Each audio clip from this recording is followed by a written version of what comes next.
then can be substantiated. Okay, so we have always said, as a man thinketh in his heart, so is he. I think it's actually in scriptures, right? Yeah. And then of course a lot of postulations have come around there. And as a nation thinks in their hearts, so are they. So no nation can grow beyond the substance of the ideas. Okay. Yeah, which is why you go to Japan, you see the manifestation of the ideas. Everything was once an idea, a spark in the brain, and this is what it is. So you also would imagine the strangeness with Nigeria, why Nigeria is where we are.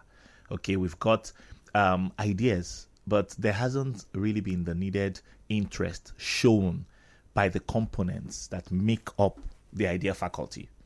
Yeah, the idea ecosystem. Okay, and so sometimes you have an idea, you take it to government, it's jettisoned. Sometimes you have an idea, you don't have funds for it. You go to an elder brother or an uncle and he throws it away. I remember back then when Sinforest was being born, I threw the idea by an uncle who was a senior, he was a director in government. And rather than say, I don't have money to invest in your idea, he said, why don't you throw this idea away? It doesn't make sense. Convert, what is electronic, this and that? Why don't you just print textbooks and sell? And I ignored him. I never discussed that idea with him. Okay, because he wasn't the right person. He wasn't a bad person, but he didn't see the future. And it's more than 20 years on, and the rest is history. So we would always also very quickly say that there are three kinds of thinkers in every nation. Okay, we've got the primary level thinkers, we've got the secondary level thinkers, and then the tertiary level thinkers. Okay, now whichever level is greatly or more adequately in supply in any nation will define how far the nation would perform. So primary level thinkers, who are they? They are people you just tell Denise is a bad girl and they take it. They take it. A lot of our politicians are like that. Oh, this politician is bad and that's it. Oh, this person is good and that's it. And they could easily be swayed either to the right or to the left. They don't process thought. Whatever information they hear, that's it. Okay, they don't think. I've interacted with a lot of people who tell me, oh, sorry, I'm not a deep thinker. They are very shallow thinkers. And for real, they just take whatever they are told. Cheap gossip, cheap information, and they don't want to run with it. And then I've also interacted with people. In fact, I'm interacting with someone right now who over the past 3 days has come up with 3 positions on one thing. So my friend asked me, so what are you going to do? I said, let me wait. He's yet to land. So how do you build a base? How do you build substance on something that has not even landed? Primary level thinkers, right? Then we've got the secondary level thinkers. Secondary level thinkers are people who you've heard, let me put 2 and 2 together. So they put 2 and 2 together. Denise doesn't come across like a bad person. Oh, from the foregoing, don't you see the way she dresses? She looks decent. She could pass across as this. So they are processing thought. They are putting 2 and 2 ideas together, stemming from knowledge and all that, and they form an opinion. Okay, they form a position, not just hypothesis now. They form a position. They are secondary level thinkers, and we have a lot of them around. But then there are the tertiary level thinkers. Now, secondary level thinkers build their thought from what is already established. Tertiary level thinkers author their thought. So we call them imaginators. Okay, yeah. So they have not seen it before. They have not heard it before. But then they have that eureka moment every time, either, while they're driving or something speaks to their minds, suggesting, some architects, you have a lot of them. They come up with a lot. Yes, that is not to say they couldn't have, some build up from existing information, but they are recreating a world. What if this happens? Wild imaginations. And there are 3 things you can do with your thinking process very quickly. Okay, you can memorize. So yes, the man of memory makes something of what he's told, makes something of what he reads. So cram work, you're trying to memorize what you have been taught previously, what information you have. Okay, then we have the imagination. So imagination helps you imagine. You put image, okay, to words, to thought, and then you recreate. And then you've got those who meditate. So at the place of meditation, you sit down, you close your eyes. So you get into someone's office. Okay, he's a futuristic thinker. He's a futurist, right? And then he's working. His work is to sit down. So some organizations, do they have them? We have futurists. We have meditators, right? Who sit down and they can picture the next 100 years, the next 50 years. They are visionaries. Okay, all of this, would come together to make the substance we call ideas. All right, now we'll come back to this after this quick commercial break. Just stay tuned to Us We're Nigeria. Nigeria Info. Right back after this. Hey, girl.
A man of many parts here with me in the studio, and we're still talking how to think, make, and grow ideas in line with the current reality. Now, before we went in the break, you did mention the fact that some organizations have some of these persons, and I quite agree with you, because I do know that there are people that are just paid to think as an organization.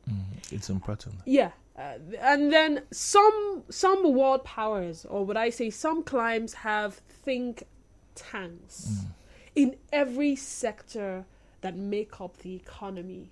Agriculture, information technology, as many sectors as you can possibly think of. Their job is not to do the hard work. Well, people think thinking is not enough hard work. I mean, even in the advertising industry, some of the beautiful ads you see that capture your attention and propel you to make the decision to buy or not to buy, someone sat down and thought about those things and then put them together. They flashed them by management okayed them, they went on with execution, and boom. I mean, there's some ads that will never leave my head today. And I ask myself, the brain or the team, sometimes it's a team, they have their own office. All they do, they come to work, they dress up, but what they are doing is brainstorming. I say, oh, let's try this, or can we do this, or I just thought about something, or how would it look like if we do implement this? Those kind of people, are they featured under the futuristic people? Are they featured under the meditators? Well, so it's all an embodiment of everything, and every organization really needs them. We need to think tomorrow. You know, at some point I was in some conversation where we're thinking to create what we call the National Ideation Center. We need to, once upon a time, it's more than 2-3 decades when we last had the national think tank, right? I think headed by Professor Bolaji Akiemi, because every nation needs to think. Okay, every nation needs to put some prime thoughts together, or otherwise create a platform for people to bring in suggestions on innovations, whether it's from agric or edu tech or whatever, you know. And I like to think tomorrow, and then you even get on the platform, the World Economic Forum, and then you Google World Economic Forum 2025, and you'll be amazed. Some present day jobs are getting obsolete very quickly. And then so I was trying to assess the prime job areas or the prime work areas in the future, and we have things like critical thinking skills, analytical thinking skills, problem solving skills, futuristic thinking skills. That's where ideation comes in. Interesting. Yeah. So it's really important, because you'll realize, we've been told severally, that skill sets expire over 5 years, And so a lot of us sit down after when last did you get your degree, your last certificate? Maybe your first degree was gotten 20 years ago, 30 years ago. What have you done about it? What short courses have you done? Some 1 week, 2 months? Because you need to be on top of the game. Those of us who are into edu and tech, you realize that every time, in fact, there are some times we have to mix our team. We have to bring in some very young ones because we are in our 40s. Okay. Some of us are even in our 50s. Okay, some others, the young ones, are in their 30s. We have to bring in some 20-year-olds, some interns and all that to come rethink. Sometimes we have to even go into destructive thinking. We have to go into disruptive thinking. So even what you think is a bright idea, somebody has to just make rubbish of it, okay? Not for the pleasure of it, but for the sake of rethinking it and rejigging it and re-enlivening it and coming up with something that is more in tune, with the future, the kind of future you're going to. And of course, every idea, no matter how smart it is, dies by the second. Okay, because every time there is a new breath, there's a new thought and there's a modification. So we must open up ourselves to those realities and stop feeling like local champions because the world is advancing and we are fast, being left behind. So at some point we would need to play catch up. And I don't know how quickly we can run to catch up with the rest of the world. Yeah. Okay. Moving forward, I would like to ask, how can ideas be fully harnessed to produce desired results? Because, like you rightly said, I have been to events where people were called forth to pitch their ideas, maybe for some grant or some level of funding, and you sit down and you see, oh, brilliant. How was this person able to think of something like this? And at the end of the day, one person gets the funding or one person gets the grant. It's almost impossible for everyone who pitched. And it will only take someone else in the audience who perceives to a large extent that idea is worth giving a try, who is willing to risk it. Because you see, funds are going to be put to use to make for realization of those ideas. So who is willing to risk it? And then when there is no funding, the person goes back and throws everything away, throws the manuscript away, throws whatever has been put together. I think for those of you who are movie people, if you had seen the movie Acrimony, the husband of the lady had come up with something brilliant, but his problem has always been funding. He tries it today, he blows up everything in the house. They have to fix until it took a lady to say, you know what, bring whatever you have, bring the manuscript, bring whatever you had created and all that. And they found that it was indeed brilliant and they were willing to invest. So for people who did not get investors, who have to fund on their own, and for some of them, it's not even funds that they need. They just need a platform for exhibition. How can they move from, thinking of these ideas to harnessing them to bring the desired results? Okay, so I'll put what you just said into 4 components, okay? You've heard the word poem before. Yeah. Poetry, right? Yeah. So let's put ideas into the poem components. P for people. So every idea, no matter how smart it is, must relate to people's needs. Okay. People desires. Must address societal longings and yearnings. So you must put the people element. I mean, your idea must not be vague. Okay, it must concern people. It must have a landing on people solutions, right? Now, number 2, operations, the how-tos. The reason why a lot of innovators die out in business on and on again is because they're not very well able to put together the operational content. Okay, so you need to know the how-tos to your business. How should this business function? How should this business run? Who is the chieftain? Who are the foot soldiers? The operations, the day-to-day workings, the processes of the business, right? Then number 3 is the economics. E for economics. The economics of your ideas. That's where money management comes in from capitalization. Now, I'll talk about that a bit. For a lot of, the experience that I've got, a lot of young people who think they have ideas are looking for money, not funding. Yeah. So, and then when you give them XY amount of money, then there's what we call spending as different from investing. They're not the same thing. Okay. So, but the real entrepreneurs who want to reinvest them, that's capital. and you want to do that. So it's not everything you earn that you consume. So you see the consumer mentality. Just like we have 3 levels of thinking, we could also have 3 levels of consumption. In biology, we're taught that we have primary, secondary, and tertiary consumers. So the primary consumers just eat it raw. They are mostly like animals. They see the meat, they don't cook it, they don't process it, they just eat it, right? The secondary consumers would process like human beings, right? Would cook it, would kebab it, would suya it, right? But the tertiary consumers would translate it. So it's cattle, and we're not just selling it as raw meat, okay? They'll convert it to hides, then hides to leather, leather to shoes, to belt, to bags and all that. That's tertiary consumption. So you're converting this to something else. I know of somebody in one of these in Ghana that is now converting waterproof bags to coal. Yeah, so he molds them into this coal to run industries and all that. So those are tertiary consumption models, right? So the economics of consumption, the economics of your business, the economics of your idea will get you earning and growing. And a lot of these startup companies, these budding companies, do not really, they want to grow, they desire to grow, but when you give them a lot of money, they spend a lot. So I was chatting with somebody over the weekend, and I said, you have a child, and you give the child 50 naira, right? What do you expect the child to do with it? He'll buy biscuits. Now, as a child, you give him 500 naira. What will he do? He'll buy more biscuits.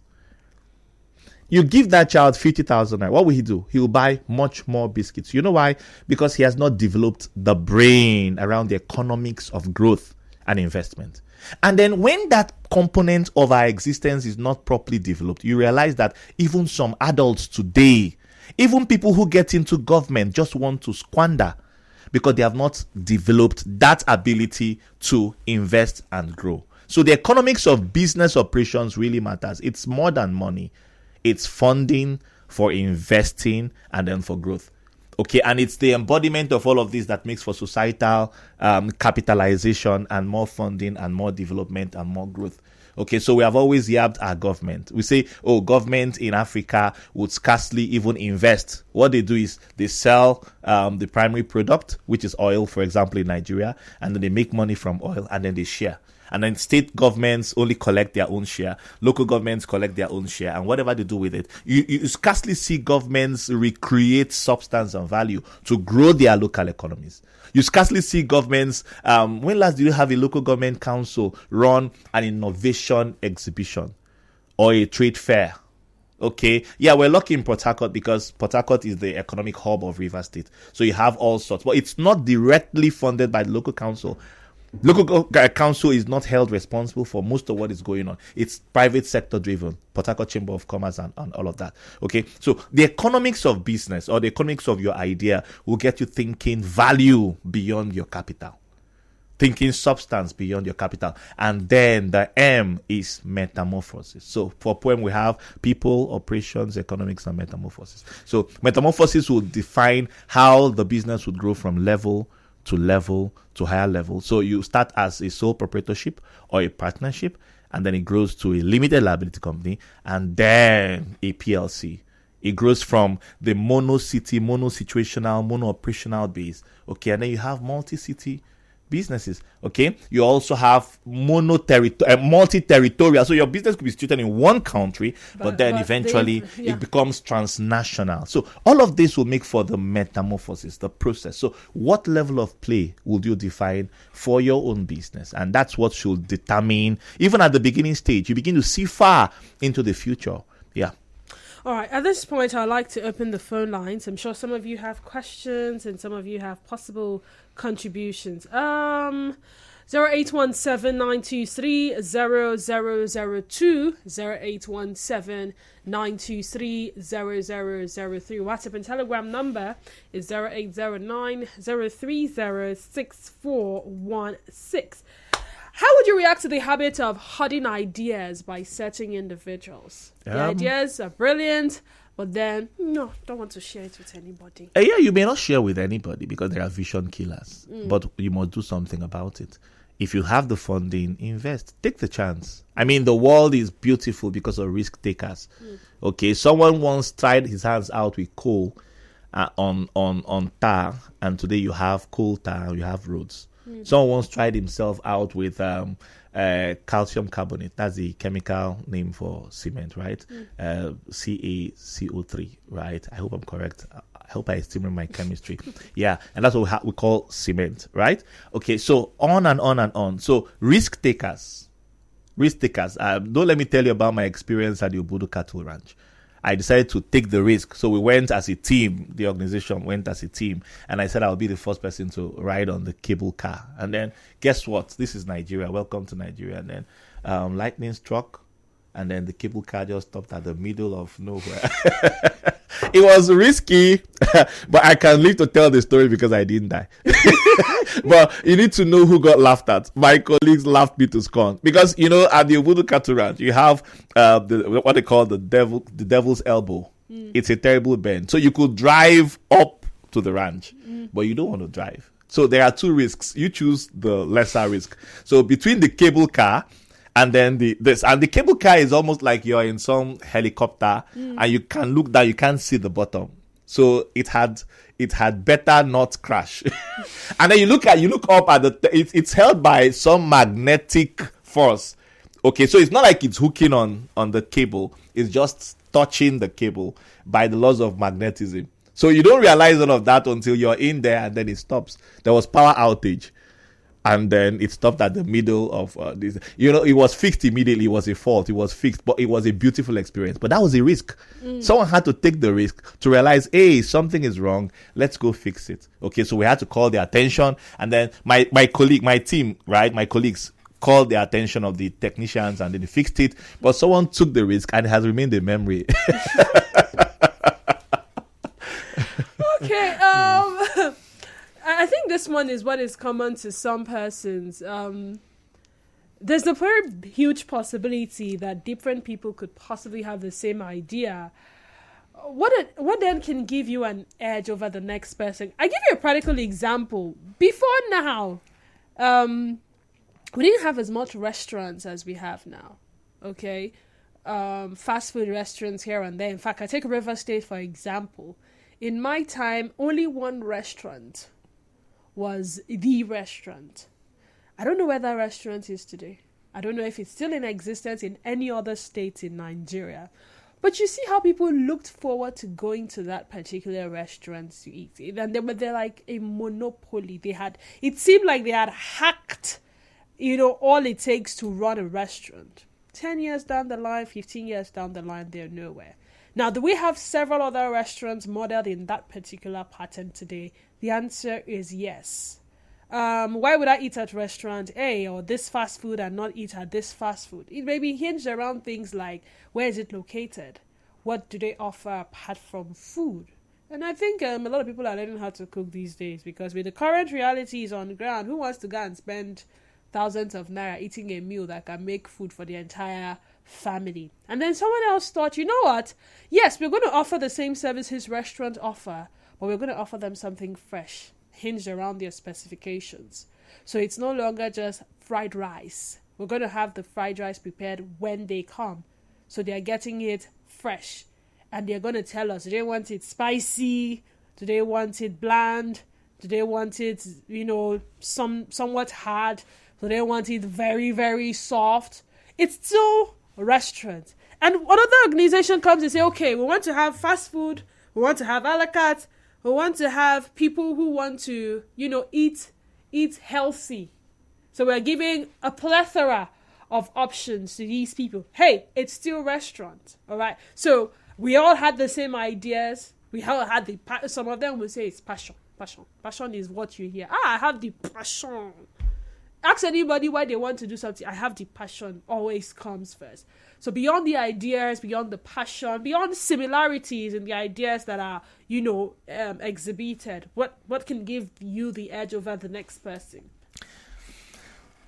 There's a whole lot that comes into play in answering this question. Okay, but we may not have the luxury of time and space to deal exactly as it is, because we want to avoid calling names, right? But I'll say very simply that the future happened to some of those restaurants, and the future is happening to a lot of companies. Like in COVID, you discover a lot of companies shut down.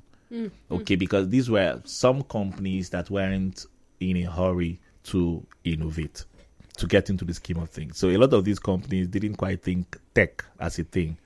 And the world is fast advancing into models and modes of tech. Today we have AI, we have ChatGPT, and who's embracing this? We have to quickly find out, we're lecturers, we're in the academia, how can these things, these tools come to our aid? Because they are easier. I mean, I mustn't get my pen on paper to write everything anymore. Even my signature, we've got digital signatures, okay? We've got signature scans, okay? So you have your signature, just get it on every document officially.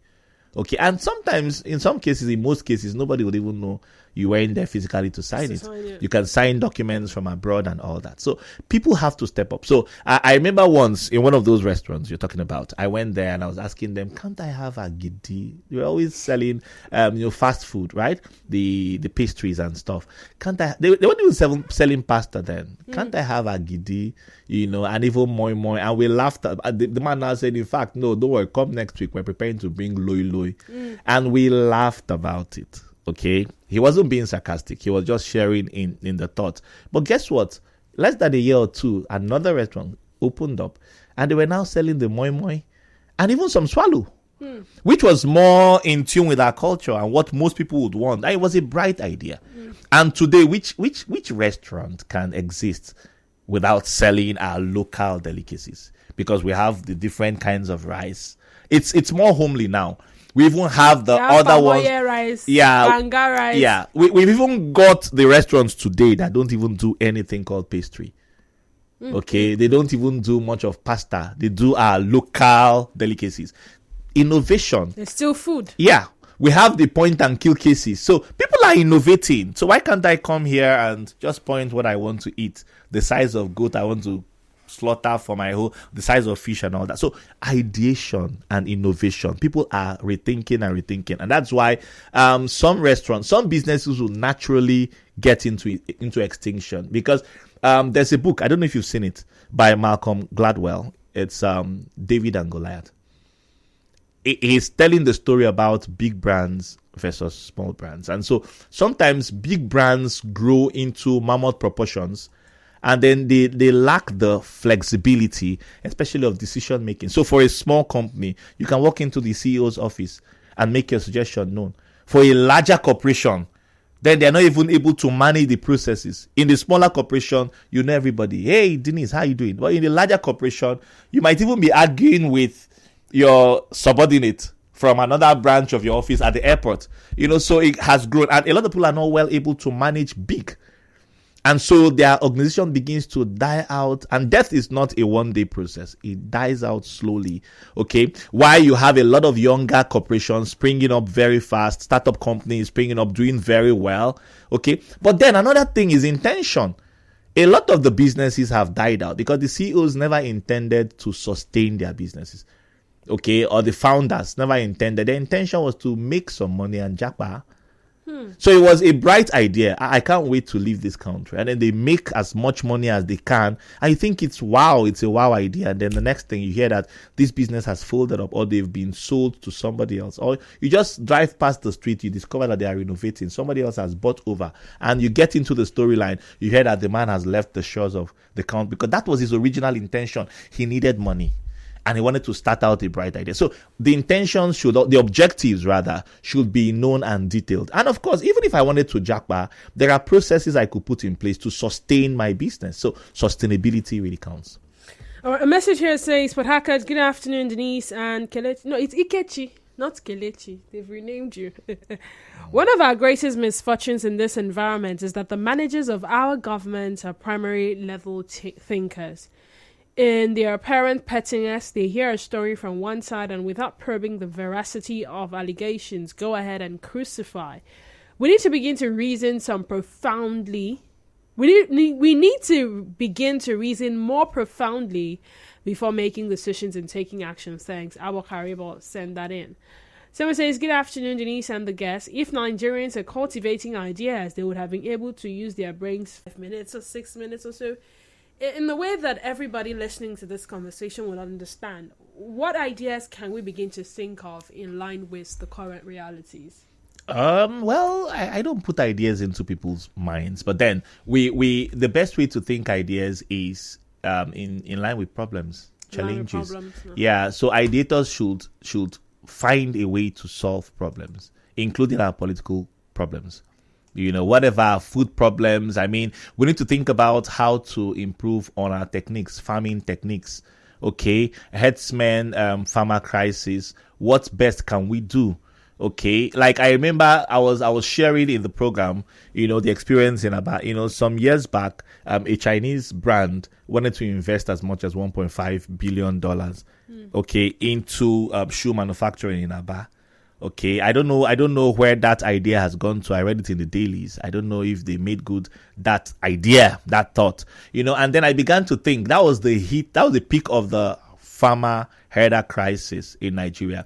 And I said, I wish the state governments of those, some of those northern states would begin to negotiate with the Abia state government at this time. It was an idea that jumped into my head. I put it in one of my books, right? So what was the plan? If you look at, if you go down memory lane, there was this, in the 80s, early 80s, we had the BCC Lions of Boko. It's defunct now, right, from Benue. Now, BCC Lions of Boko was funded by the CSR component of an Italian brand that would come buy hides and skin. And the components, so Benue State will produce the food basket, will produce cattle and then export hides and skin. But then that company will do more than buy the hides and skin. Okay, they would convert everything. There's nothing about the cattle that is called wasted. Yeah. So the hoofs and the hoofs and the horns were used to produce some designer buttons for shirts. Okay, and then of course the hides they will export back to us shoes and leather belts and all that. Everything, the interior of the cattle, including the dung. I've seen dung in Jerusalem. I've seen dung in Thailand used for, so their ranches, right, work by what we call backward integration. So the cattle will fed grass, okay, and the grass would nourish them. And then when they excrete, it goes down a certain drain into a chamber that seems like a septic tank. But then that chamber is separated into the three components of waste. So solid, liquid, and gas, right? Now, the liquid component is reintroduced either as liquid fertilizer for the rice farms or otherwise for water. Wow. Yeah. Then the solid, okay, is introduced as manure. It's now like fiber or something. It's reintroduced as manure. And then the gas is introduced as methane that is used to run the gas turbine that powers the entire electric component of the farm. So the farm is situated somewhere in the village, has no communication with the city, but they run themselves. Likewise, the rice farm and the poultry. So they have rice farm, poultry, and then you have your fish farm. Now, the wastewater from the fish farm is used for irrigation to water the rice farm. And of course, you can imagine all the nitrates and all that in. So the poultry is set above the fish farm. You have like 100,000+ fish, right? And then the birds are fed with some rice, waste rice from the rice farm, feeding the birds. You have like 10,000 birds. And then when the birds excrete, they excrete into the water, and then the fish eat it. Okay, and grow fat. So we need to have such systems where we eradicate waste in Nigeria. And so I was thinking that, they could interact with the Abia state government. Let's supply you leather to run your factory. But in Nigeria, we don't think like that. Sadly so. Sadly so indeed. The final commercial break, we come back, and sadly we would have to round off this conversation. Just stick around. We're Nigerian Info.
administration of the Nigeria Police Force.